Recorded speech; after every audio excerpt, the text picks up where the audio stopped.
아, 오늘은 이제 에베소서 우리 마지막 본문인데 에베소서 6장 18절에서 24절의 본문을 가지고 24절에 나옵니다. 24절에 그리스도를 변함없이 사랑하는 모든 자에게, 이런 제목으로 하나님의 말씀을 나누도록 하겠습니다. 오늘은 에베소 마지막 시간이고 굳이 맞춘 것도 아니고 의도한 것도 아닌데 2021년 이 마지막 주일에 에베소서를 끝나게 되었습니다. 2021년 한 해를 우리가 뒤돌아 보면 또 아쉽고 부족하지만 그래도 오늘 제목처럼 그리스도를 변함없이 사랑할 수 있는 그 은혜를 주신 하나님께 먼저 감사를 드립니다. 출애굽한 이스라엘 백성이 저 광야, 요단, 여리고, 아모리 산지를 넘어서 가나안 7족을 멸하고 가나안 땅을 향해 나갈 때에 맨 앞에서 언약궤를 맨 제사장을 따라갔듯이 다가오는 2022년에도 여러분 이 언약궤를 따라가시기를 주의 이름으로 축복합니다. 이 율법책을 내 입에서 떠나지 말게 하며 주야로 그것을 묵상하여 그 안에 기록된 대로 다 지켜 행하라. 그리하면 반드시 내 길이 평탄하게 될 것이며 내가 형통하리라. 저는 반드시 그렇게 될 줄 믿습니다. 자, 사도행전을 보면 바울은 총 3차를 거쳐서 이 선교 여행을 했는데 바울의 1차 선교지는 지금 터키 지방, 아시아, 소아시아 지역이었습니다. 그리고 2차 선교지는 마게도냐, 아가야 그 지역, 쉽게 말하면 유럽이었어요. 에베소는 유럽이 아니고 아시아에 있는 지역이지만 1차 선교 때 세워진 교회가 아니고 에베소 교회 시작은 이제 바울이 2차 선교 유럽 그 선교를 마치고 안디오로 이제 귀가할 때에 마지막 들렸던 장소입니다.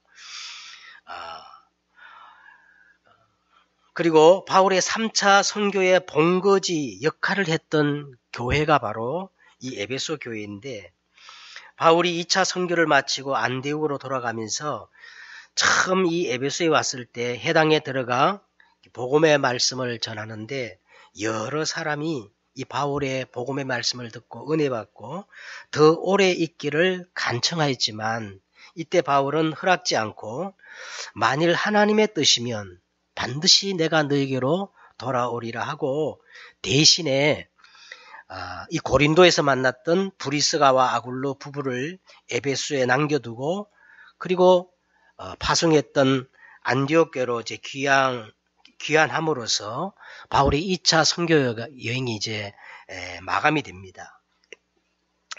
에베소에 남겨진 이 브리스가 부부가 사역할 때에 그 알렉산드리아 출신의 아주 뛰어난 엘리트 지식인이고 언변이 좋고 성경에 능통한 이 유대인 출신 아볼로라는 사람이 에베소에 와가지고 예수에 관하여서 자세히 이렇게 가르치는데 그런데 요한의 세례까지만 알 따름이었어요. 이것을 본 평신도 브리스가 부부가 그 아볼로 목사를 정중히 초청하여 겸손하게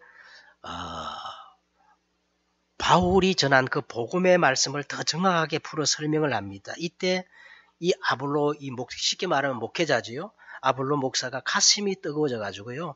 바울의 2차 선교지였던 그 유럽 마게도냐와 그 아가야 지구로 건너가 가지고 말씀으로 양육을 하고 싶다고 할 때에 에베소 교회가 기꺼이 그 아볼로를 파송하여 가지고 제자들에게 편지를 써 가지고 영접하라 하였습니다. 그가 가서 이제 말씀으로 양육을 하자 은혜로 말미암아 믿는 자들에게 많은 유익을 주며 성경으로서 예수는 그리스도라고 증언하며 공중 앞에서 힘있게 유대인의 말을 이겼다고 그 사도행전은 그렇게 기록을 하고 있는 겁니다. 바로 그 사이에 바울은 다시 1차 선교지였던 이 소아시아 지역을 순회하면서 다시 점검을 하고 약속대로 에베소에 도착을 하였습니다. 이것이 이제 바울의 3차 선교의 시작이었고, 바울의 3차 선교는 1차, 2차 선교 때처럼 순회 사역이 아니고요. 에베소에서 거의 3년 동안 머물면서 유명한 그 두란노 운동을 하면서 집중 사역을 바로 이 에베소 교회에서 한 겁니다. 이 바울의 에베소 사역은 바울 선교의 총 집합체였고, 저는 개인적으로 이 에베소 전도 운동은 성경적 전도 운동의 모델이 아닌가. 바울 선교의 꽃이라고 할 만큼 이 에베소에서 모든 바울의 전략들이 다 이렇게 나타나는 거예요. 사도행전 19장 10절에 보니까 바울이 에베소에서 2해 동안 이같이 하니 아시아에 사는 유대인이나 헬라인이나 모든 사람들이 다 주의 말씀을 듣게 되어지는 이런 어마어마한 부흥의 역사가 일어나게 된 거예요. 더 의미가 있는 것은 이 에베소에서 드디어 사도행전 1장 8절 예루살렘, 온 유다, 사마리아, 그 다음 뭐예요? 땅끝 복음화. 이 땅끝 복음화의 이 언약을 바울이 에베소에서 다 확정하는 겁니다. 그래서 이와 같이 주의 말씀이 힘이 있어 흥왕하여 세력을 얻으니라. 이 일이 있은 후에 바울이 마게도냐와 아가야를 거쳐 예루살렘으로 가기로 작정하고 이르되 내가 거기 갔다가 후에 뭐예요? 로마도 보아야 하리라. 이 땅끝 복음화, 이걸 확정한 장소가 어디냐면 바로 에베소 교회였거든요. 결국 바울이 말한 대로 바울이 이제 로마로 왔고 로마 감옥에서 이제 옥중석신 이 에베소서를 기록하여 오늘 본문에 나옵니다. 누구를 시켜 에베소에 전달하게 했어요? 오늘 본문에 보니까 두기오라는 사람을 시켜서 이 에베소서를 에베소 교회에 전달하게 된 겁니다. 자, 먼저 우리가 서론적으로 18절을 보시기 바랍니다. 이제 에베소서를 마무리하면서 바울이 이렇게 말했어요. 끝으로 6장 10절의 끝으로 그러면서 가장 바울이 있어서 중요한 것을 언급하는 거예요. 중요한 것을 언급했는데 그게 뭐냐 하면 마귀의 괴계를 능히 대적하기 위하여 하나님의 전신갑주를 취하라. 이 지난주 우리 메시지였지 않습니까?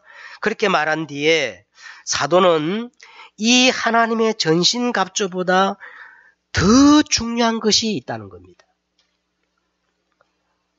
하나님의 전신갑주를 우리가 취해서 무장하는 것보다 그것도 중요하지만 그것보다 더 중요한 것이 뭐냐? 그것이 바로 뭐냐면 하늘 보좌와 소통하는 거예요. 하늘 보좌와 소통하는 겁니다. 그래서 18절에 보세요. 모든 기도와 간구를 하되 항상 성령 안에서 기도하고 이를 위하여 깨어 구하기를 항상 힘쓰며 여러 성도를 위하여 구하라. 그렇게 했어요. 먼저 보세요. 모든 기도와 간구를 하되라고 말합니다. 여기서 기도와 간구는 같은 것처럼 보이지만 조금 달라요. 기도는 하나님과 내가 마주 바라봄을 말하는 것이고 간구라는 것은 내가 하나님 앞에 내 사정을 아뢰는 것이라고 이렇게 할 수가 있습니다. 간구는 내 소원을 하나님께 아뢰는 것이라면 기도는 하나님의 소리를 경청하기 위하여 내 마음을 여는 것이라고 할 수 있겠지요. 그래서 우리는 이 두 가지가 반드시 필요해요. 내 소원을 하나님께 아뢰는 것, 이것도 중요하지만 정말 내 마음의 문을 열고 하나님의 뜻이 뭔가를 분별할 수 있는 이것이 우리에게 두 가지가 필요한 줄 믿습니다. 그러면서 항상 성령 안에서 기도하고 그랬어요. 항상 성령 안에서 기도하고, 우리 옛 성경에 보면 항상이란 말 대신에 뭐를 썼어요? 무시로 성령 안에서 기도하고, 다른 말로 말하면 무시란 말은 24시를 의미하는 거죠. 성령 안에서 기도하는데 어떻게 하라? 24시 기도하라는 거예요. 창세기 2장 7절에 보니까 이것을 생명이라고 그렇게 말했고, 요한복음 20장 22절에 보니까 예수님께서 숨을 내쉬며 뭘 받으라 했어요? 성령의 충만을 받으라 그랬습니다. 응? 성령. 그러면 이 성령이라는 분은 어떤 분일까? 오직 하나님이 성령으로 이것을 우리에게 보이셨으니, 성령은 모든 것 곧 하나님의 깊은 것이라도 통달하시느니라. 하나님의 깊은 것을 통달하기 위해서 우리가 뭘 받아야 된다는 겁니까? 성령을 받아야 된다는 거예요. 보혜사 곧 아버지께서 내 이름으로 보내실 성령, 그가 너희에게 모든 것을 가르치시고 내가 너희에게 말한 모든 것을 생각나게 하시리라. 그래서 범사의 그를 인정하라. 그리하면 내 길을 지도하시리라. 그래서 사도행전에 보면 바울은 항상 여기에 가장 최우선을 뒀어요. 성령이 이르시되 성령의 보내심을 받아 성령에 충만하여. 성령은 삼위일체 하나님 중 한 분이시기 때문에 하나님이 무엇을 원하시는지 가장 잘 아시는 영이시고, 그래서 내 마음속에 하나님의 뜻이 뭔가를 일깨워 주시고, 일깨워 주는 뿐만 아니고 그 마음을 따라 살아갈 수 있도록 능력, 힘을 공급해 주는 분이십니다. 그래서 오늘 바울이 정말 이 보좌와 소통하기 위해서는 항상 성령 안에서 기도하는 것이 중요하다. 여러분이 이 기도가 있잖아요. 정말 호흡에 담겨서 24시가 되어지면 기도가 완성된 겁니다. 자, 그러면서 깨어 구하기를 항상 힘쓰며 그랬어요. 깨어 구하기를 항상 힘쓰며. 여러분, 우리가 24시 깨어만 있으면 도적이 들어올 수 없잖아요. 그죠? 깨어 있으면 도적이 들어올 수 없듯이 우리가 영적으로 항상 깨어 있어야 사단의 유혹을 받지 않는 겁니다. 성경에는 깨어 있으란 말이 많이 나오는데 5세기경에 살았던 어거스틴이라는 분이 계시는데, 이분은 젊은 날 굉장히 방탕하고 이 사상적 방황을 아주 많이 했어요. 황제의 연설문을 쓸 정도로 탁월한 수사학자임에도 불구하고 그의 마음속에는 평안이 없었습니다. 어느 날 무화과 나무 아래 앉아가지고 자기의 처지를 생각하다가 마음이 우울하고 슬퍼져가지고 하나님께 이렇게 기도합니다. 주여, 언제까지 진노하시렵니까? 언제까지 진노하시렵니까? 그때 담장 너머에서 그 아이들이 부르는 노래소리가 들려오는데, 라틴어로 집어라 읽어라, 집어라 읽어라, 그 이야기가 계시처럼 이게 들려오는 겁니다. 곧바로 집 안에 들어가가지고 책상 위에 있던 성경을 그냥 무작위로 탁 이렇게 펼쳤는데, 로마서 13장 11절에서 12절의 말씀이 펼쳐졌다는 거예요. 또한 너희가 이 시기를 알거니와 자다가 깰 때가 벌써 되었으니 이는 이제 우리의 구원이 처음 믿을 때보다 가까웠음이니라. 밤이 깊고 낮이 가까웠으니 그러므로 우리가 어둠의 일을 벗고 빛의 갑옷을 입자. 이 말씀이 계시처럼 다가온 겁니다. 이때부터 어거스틴이 변화되기 시작했다는 겁니다. 오늘 보세요. 깨어 구하기를 항상 힘써라. 깨어 구하기를 항상 힘써라. 아무것도 하지 말고 오로지 하늘만 쳐다보고 기도만 하라는 그 말이 아닙니다. 여러분이 하는 모든 일상의 일을 다 하면서 저는 이걸 묵상하면서 그렇다. 의식하라는 거예요. 의식. 예? 우리 안에 성령이 계시고 우리가 성전됨을 항상 의식하라는 겁니다.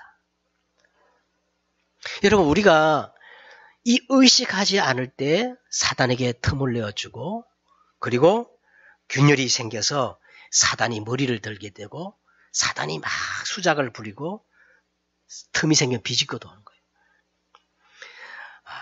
여러분, 우리가 의식하는 난 사단이 머리를 들 수 없거든요. 그래서요,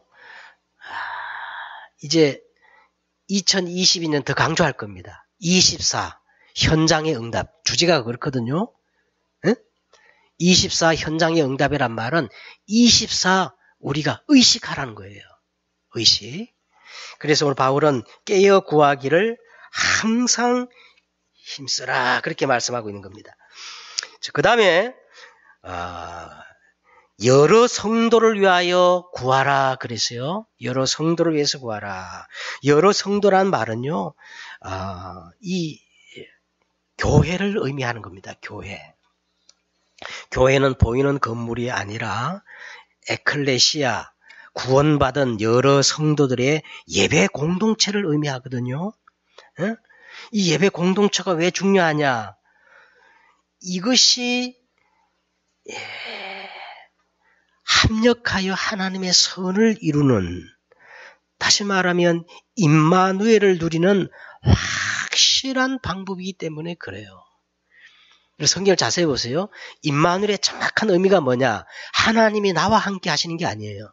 하나님이 어떻게 해요? 우리와 함께 하시는 거예요. 이 예배 공동체, 이게 교회거든요. 그래서 이 에베소는 교회가 무엇인가에 대해서 마치 교과서와 같은 그런 성경이에요. 그래서 에베소에만 교회라는 단어가 10번 이상 계속 강조되고 반복이 되는 겁니다. 사도행전 22장 10절에 이제 보면은 그 바울이 에베소 그 장로들을 불러놓고 그 에베소 교회를 놓고 간절히 당부하는 내용이 나오는데 거기 이런 말씀이 있어요. 교회는 예수 그리스도가 자기 피로 사신 교회다. 이 교회는 예수 그리스도가 자기 피로 사신 교회라는 거예요. 그리고 에베소서 1장 22절에 교회가 뭐냐? 만물을 그리스도 발 앞에 복종하게 하시고 그리스도를 만물 위에 교회의 머리로 삼으셨느니라. 참 이 놀라운 말씀인데 교회는 만물 위에 존재한다는 거예요. 이게 교회의 의미입니다. 교회가 얼마나 중요하겠어요. 여러분, 교회를 함부로 여기고 우습게 보면 안 됩니다. 예?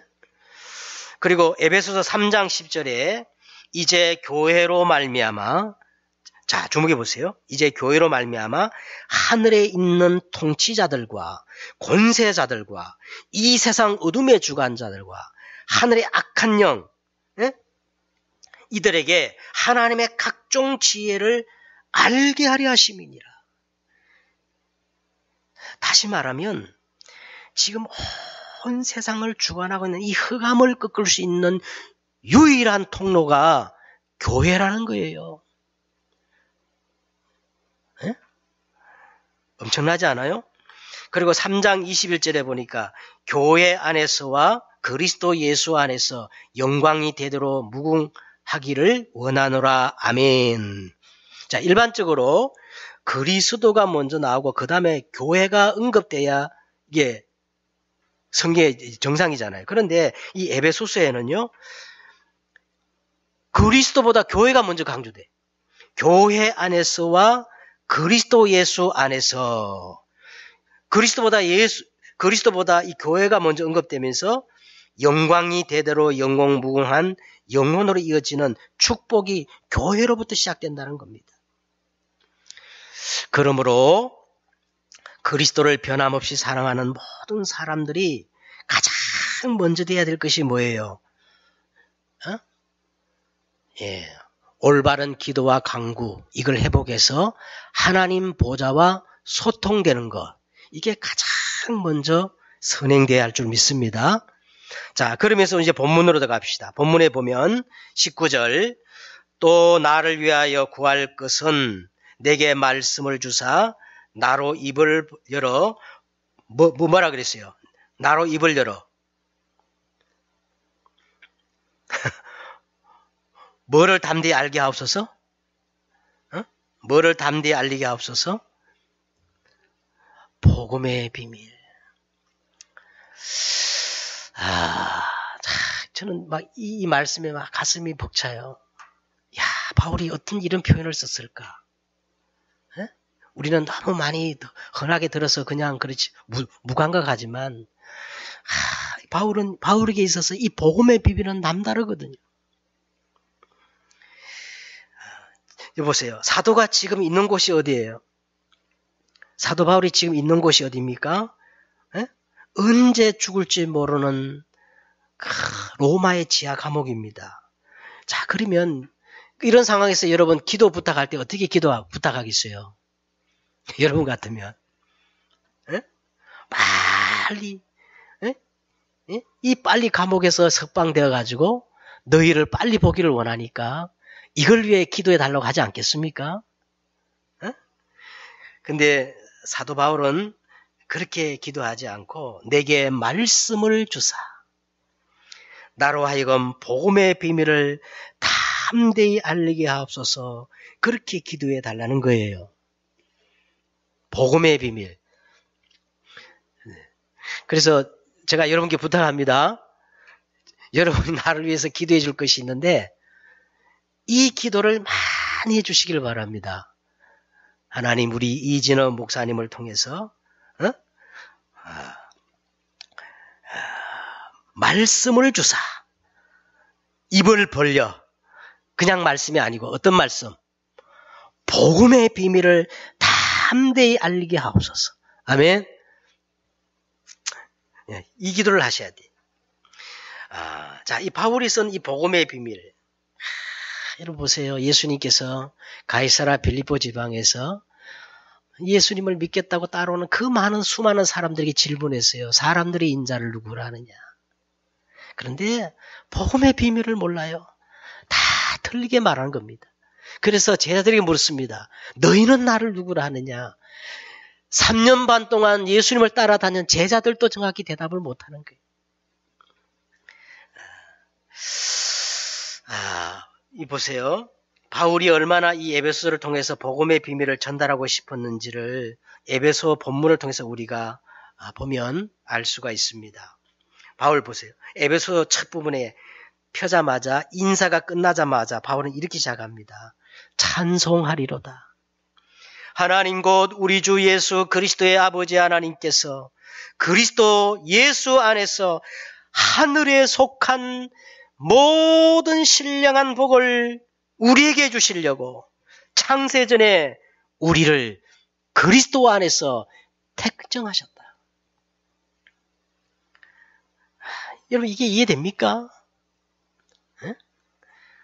에베소 1장 10절에 보세요. 하늘에 있는 것이나 땅에 있는 것이 다 그리스도 안에서 통일되게 하려 하심이라. 모든 것이 여러분 복음으로 재석되어야 되고 모든 것이 복음으로 통일되어져야 됩니다. 그래서 제가 늘 강조하지만 오직이 아닌 복음은 참 복음이 아니에요. 오직 복음이야만이 여러분이 복음의 비밀을 깨달은 것이고 복음을 아는 거예요. 적어도 바울은 그랬어요. 에베소서 3장 19절에 보세요. 바울은 이 복음을 설명할 길이 없어서 4차원으로 설명해. 4차원으로. 그 너비와 길이와 높이와 깊이가 어떠함을 깨달아. 복음은 청량할 수 없다는 거예요. 복음은 청량할 수 없다. 그러면서 오늘 에베소서를 마치면서 나를 위하여 구할 것은 다른 것 구하지 말고 정말 나를 위해 구할 것은 내게 말씀을 주사 나로 입을 열어 복음의 비밀을 이 감옥에서 담대히 말할 수 있도록 그걸 위해서 기도해 달라는 거예요. 내가 이미 얻었담도 아니요 온전히 이루었담도 아니라 오직 내가 그리스도 예수 안에 잡힌 바 된 것을 잡으려고 나는 달려갈 뿐이다. 여러분 2022년에도 정말 그리스도를 변함없이 사랑하는 모든 사람들은 이 복음의 비밀을 향해 달려가야 할 줄 믿습니다. 두 번째는요. 20절입니다. 20절. 이 일을 위하여 당연히 할 말을 담대하게 하려 하심이라. 자, 보세요. 이 바울이 감옥이라는 이 사건을 해석하는 거 보세요. 예? 사건을 해석하는 거 우리와 완전 100% 다르잖아요. 내 몸에 감옥에 갇힌 것은 이 일을 위하여 당연히 할 말을 담대하게 하심이라. 22절에 보면 이제 바울이 에베소서를 쓴 직접적인 그 이유를 두 가지로 설명합니다. 두 가지 이유가 뭐냐면 우리 사정을 에베소 교회에 알리고 또 너희 마음을 어떻게 해요? 위로하기 위하여 내가 특별히 두기요를 이제 너에게 이 에베소서를 써가지고 보낸다는 겁니다. 3년 동안 동고동락했던 그 바울이 말이죠. 에베소 사이가 한 3년 정도 되거든요. 3년 동안 동고동락했던 그 바울이 감옥에 갇혔다. 감옥에 이렇게 맨몸이 되었다는 이 사실에 에베소의 성도들 중에 믿음이 약한 사람들이 아니 예수 믿으면 왜 저렇게 돼? 이렇게 낙심할까봐 그들을 위로하기 위해서 이 에베소서를 보냈다는 거예요. 우리는 항상 이런 생각들이 있잖아요. 예수 하나님을 믿으면 매사가 다 잘 되어져야 된다고 그렇게 생각합니다. 마가복음 15장 34절에 예수님이 십자가에서 이렇게 절규하잖아요. 엘리 엘리 라마 사막다니 나의 하나님 어찌하여 나를 버리시나이까. 예수님께서 그 십자가에서 절규하셨지만 하나님이 하늘 군대를 동원해가지고 예수님을 구하지 않았어요. 근데 예수님은 원망하지 않고 이렇게 말합니다. 아버지여 내 영혼을 아버지 손에 부탁하나이다. 이 말이 뭐예요? 하나님의 절대 주권을 내가 인정하고 그것을 무한 신뢰한다는 고백이에요. 오늘 바울이 감옥에 가야 할 당연성이 있어요. 필연성이 있습니다. 절대성이 있습니다. 우리가 한 해를 마무리하면서 그리스도를 변함없이 사랑하는 사람들은 정말 이것을 반드시 찾아야 돼요. 2022년을 또 한 해 헛되게 보내시렵니까? 예? 그 다음에 세 번째로 21절에서 22절입니다. 신앙의 캐릭터입니다. 신앙의 캐릭터. 여기 보면 두기호라는 사람이 나오는데, 두기호는 이제 영어로 세이퍼라 그래요. 세이퍼. 숙명적인, 운명적인이라고 볼 수 있는데, 이 두기호는요, 완전 복음으로 결론 내린 사람이고, 복음 전하는 전도자에게 생을 걸어버린 사람이에요. 완전 사랑의 메인 사람 같아요. 그래서 오늘 보세요. 이 두기호 같은 사람. 첫째는 사랑받는 형제요 주 안에서 신실한 일꾼 두기호 이렇게 말하는데 그리스도를 변함없이 사랑하는 사람들은 어떤 신앙의 캐릭터를 가져야 될까? 여러분 붙잡고 기도하시길 바랍니다. 에? 첫째는 뭐냐면 이 두기고는 사도 바울이 무엇을 하는지 모든 사정을 아는 자라는 겁니다. 나의 사정을 정확히 아는 자. 전도자의 사정을 정확히 아는 자라는 거예요. 그리고 뭐라고 그랬어요? 사랑받는 형제요. 모든 사람들로부터 사랑받는 형제라는 거예요. 그리고 주 안에서 뭐라 그랬어요? 주 안에서 신실한 일꾼이다. 바울이 지금 그렇게 고백하는 거예요. 주 안에서 신실한 일꾼. 에? 그래서 이제 우리가 성경 전체를 보면은 이 두기오는 바울이 3차 여행을 마친 후에 이제 환난과 핍박이 나를 기다린다나 내가 예루살렘으로 가리라고 갈 때에 이 두기고를 동행시켰어요. 그리고 바울이 잡혀가지고 로마로 이송될 때도 아마 두기고가 같이 동행했습니다. 이후에 두기고는요, 그라데 지역에서 그라데 섬이 지금 그라데 섬 알죠? 뭐라 그랬던가? 그라데 섬에서 살고 있던 이 디도 후임자를 파송할 때 이 두기고를 거론합니다. 그만큼 이 사람이 신실한 일꾼이에요. 그리고 바울 말년에 이 디모데후서 4장 12절에 보니까 결국 이 에베소 교회 후임자로 이 두기고를 파송하는 것을 보면은 두기고는 참 대단한 사람인 것 같아요. 그래서 바울이 말하기를 진실한 일꾼 두기고 그렇게 말한 겁니다. 이게 신앙의 캐릭터예요. 제가 한 주간 동안 이제 한 해를 마무리하면서 어느 찬송에 다 꼽혀버렸어. 이 은혜라는 찬송이 다 이제 한 주간 동안 이렇게 많이 들었는데 그 찬송을 부른 분이 어떤 분이냐면 우리 한국의 아주 최고하는 소프라노요, 성악가요, 대학 교수예요. 근데 이분이 찬송을 부르다가 너무 하나님의 은혜가 감동돼가지고 음정이 흐트러지고 가사가 흐려지고 그렇게 겨우 찬송을 부르는 그런 영상이 있더라고.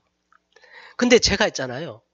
완벽하게 부르는, 전문가처럼 완벽하게 부르는 그 어떤 찬송보다도 더 은혜가 되고 감동이 밀려오는 겁니다.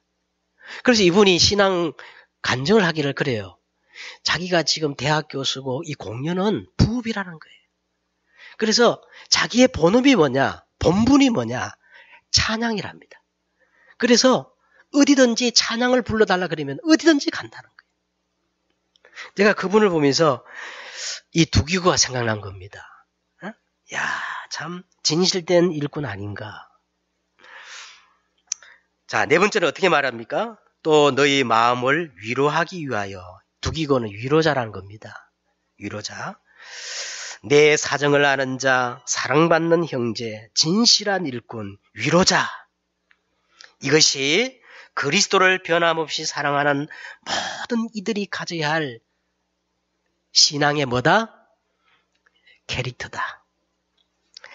자, 이제 결론을 맺겠습니다. 결론 부분이 이제 23절에서 24절. 진짜 이제 에베소서를 이제 마치는 결론 부분이 나오는데 23절 보세요.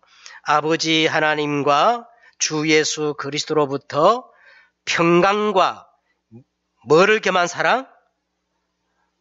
사랑인데 뭐를 겸한 사랑이요? 믿음을 겸한 사랑이 형제들에게 있을지어다. 우리 주 예수 그리스도를 변함없이 사랑하는 모든 자에게. 마지막 썼던 단어가 뭡니까? 마지막. 그리스도를 변함없이 사랑하는 모든 자에게 뭐가 있을지어다? 은혜가 있을지어다. 그랬어요.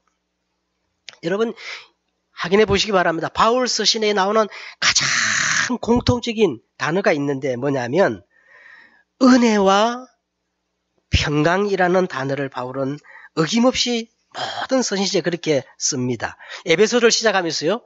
에베소 1장 1절에 보니까 은혜와 평강이 있을지어다 하면서 그렇게 시작해놓고 에베소서를 마감하면서 마지막 단어가 뭐예요? 은혜가 너에게 있을지어다. 그랬어요. 네? 은혜입니다, 여러분. 은혜입니다. 자, 먼저 평안이라고 했어요. 평안. 또 에베소 1장 1절에 보니까 이 평안을 평강이란 말과 똑같아요. 평강. 어떤 설교자는 제가 보니까 해서 이 평강을 평화라고 이렇게 굳이 강조하는 거예요. 평화. 그 이유는 이 평화는 관계에서 오는 거라면서, 관계가 중요하다면서 그렇게 평화를 강조하는데 저는 동의하지 않아요. 다운주의 시대, 이 포스트 모던 시대, 사단이 가장 많이 도용하는 단어가 뭐냐? 평화라는 단어거든요. 하나님은 무조건 모든 것과 다 평화하시기를 원하지 않으셔요. 하나님은 오직 진리로부터 오는 평강을 원하시는 겁니다. 평화는 이 관계지만 평강은 은혜로부터 주어지는 거예요. 다시 말하면 위로부터 오는 열매인 겁니다. 그러면 이 은혜의 주체가 누구예요? 바로 예수 그리스도예요. 은혜 중에 은혜가 바로 예수 그리스도이십니다. 그러므로 우리 내면에서 우러나오는 이 평강의 원천, 평안의 원천이 뭡니까? 예수 그리스도예요. 우리가 아무리 관계가 회복되고 평화가 회복되고 해도 우리 안에 평안이 없으면 아무것도 아닌 거예요. 이는 한 아기가 우리에게 낳고 한 아들을 우리에게 주신 바 되었는데 그의 어깨에는 정사를 메었고 그의 이름은 기묘자라 영존하시는 아버지라 평강의 왕이라 할지니라. 제가 이 크리스마스의 성탄 메시지로 평강의 왕이라 해가지고 이렇게 메시지를 보냈는데 예수님은 평강의 왕이십니다. 그러므로 우리가 믿음으로 의롭다 하심을 얻었은즉 우리 주 예수 그리스도로 말미암아 하나님과 이 평강을 누리자. 평안을 너에게 끼치노니 곧 나의 평안을 너에게 주노라. 내가 너에게 주는 것은 세상이 주는 것과 같지 아니하리라. 너희는 마음에 근심하지도 말고 두려워하지도 말라. 이걸 유대인들은 뭐라 그래요? 샬롬이라 그럽니다. 샬롬. 오늘 바울이 마지막을 하면서 이 평강을 의미하는 겁니다. 그러면서 그 사이에 평강과 그 은혜 사이에 뭐를 언급하느냐? 믿음을 겸한 사랑. 그냥 사랑이 아니에요. 하나님으로부터 오는 사랑, 그리스도로부터 오는 사랑, 믿음으로 하지 않는 모든 것들이 사실은 죄입니다. 진짜 마지막, 우리 주 예수 그리스도를 변함없이 사랑하는 모든 자에게 은혜가 있을지어다. 그랬어요. 결국은 여러분 은혜입니다. 하나님의 은혜입니다. 모든 것이 하나님의 은혜, 하나님의 한없는 은혜, 내 삶에 당연한 것 하나도 없는 것, 우연이 없어요. 전부 하나님의 은혜였습니다. 이제 2021년 한 해를 마무리하면서 여러분 이 한 해 하나님의 은혜를 기억하고 이제 새해를 바라보면서 내가 어떻게 하면 이 하나님의 은혜에 합당한 삶을 살아갈 수 있을까? 새 것을 바라보는 여러분 되시기를 주의 이름으로 축복합니다. 기도하겠습니다. 하나님, 우리에게 그리스도를 변함없이 사랑할 수 있는 이 은혜를 주심을 감사를 드립니다. 다가오는 2022년 새해에도 그리스도를 변함없이 사랑할 수 있는 이 은혜 속에 강한 자가 다 될 수 있도록 주님 축복해 주시고 역사해 주옵소서. 주 예수 그리스도의 이름으로 기도드렸사옵나이다. 아멘.